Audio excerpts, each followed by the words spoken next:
Hi there, my name is Nelly. I was born in Holland, 1946, and I'm one of 11 children. I'm the 7th child, and my mum and dad lived in a very, very small town in Holland on a big canal, and two tragedies happened. Two of my brothers drowned in that canal. One was 12, one was 5. I was 3 months old when my 12-year-old brother drowned, and it was a tragedy, but Mum said that every time she looked at me I would smile at her, and I was like a big encouragement to her, because I didn't know what the grief she was going through, but just me smiling at her, I was so glad that I was that for Mum. I was an encourager and a source of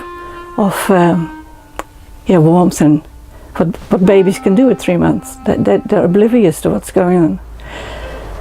So then in the war, my little sister died of cancer. She was 9 months old, and of course there was no doctors that they could go to, so they tried to get to a hospital, but she had a tumor under her tongue and she chewed on it, and the whole thing went through her body, and by 9 months old she died.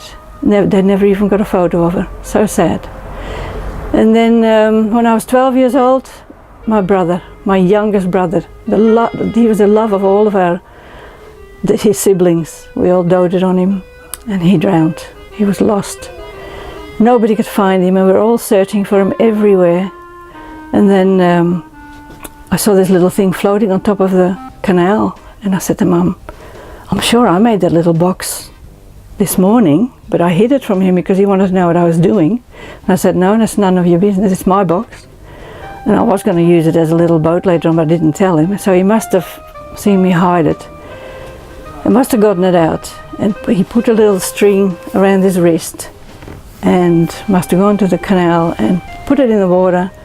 And because the canal sides were not even, it was just all little holes, he had his eyes on the little box, little boat, and he fell in.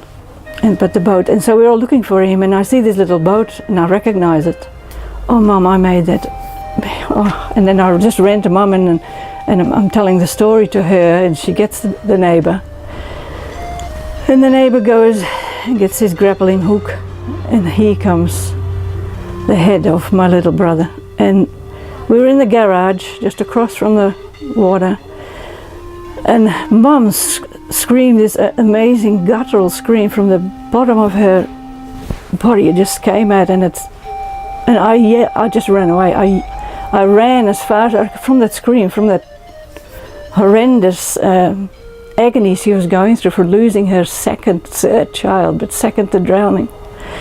Anyways, after a while, the funeral went, and it was horrible, and Mum went into a state of depression. She went upstairs into her bedroom and didn't come down. We were sent to neighbors and relatives, because Mum she couldn't cope with it. In those days, in 1958, there were no psychologists and doctors to give you. There was a doctor, but he didn't give any pills. So she went upstairs, and then for weeks on end, and my older sister was looking after her, but Mum just was not in a state. So one night she had a dream, and in that dream she saw Jantje, that was the name of my little brother, standing in heaven, and there was a big ladder going up, and Mum was at the bottom of the ladder, and Jantje was on the top in heaven, and she said, oh Jantje, come to Mum, I want you back, please.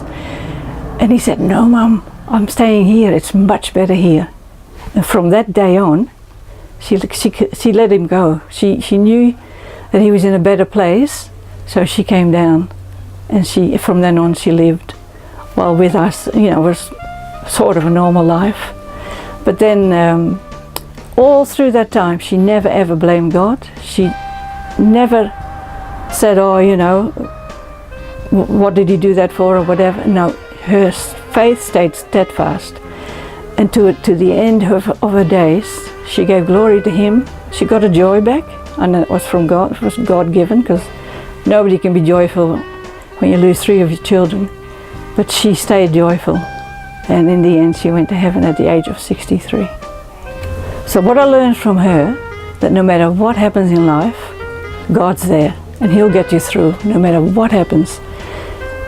And that's just something that she is always passed on to me, and that's what I live by. That no matter what happens to me, and I know that things will happen in life that you think it's too hard to bear, but God will get you through no matter what happens. He is faithful and He will do it. Amen.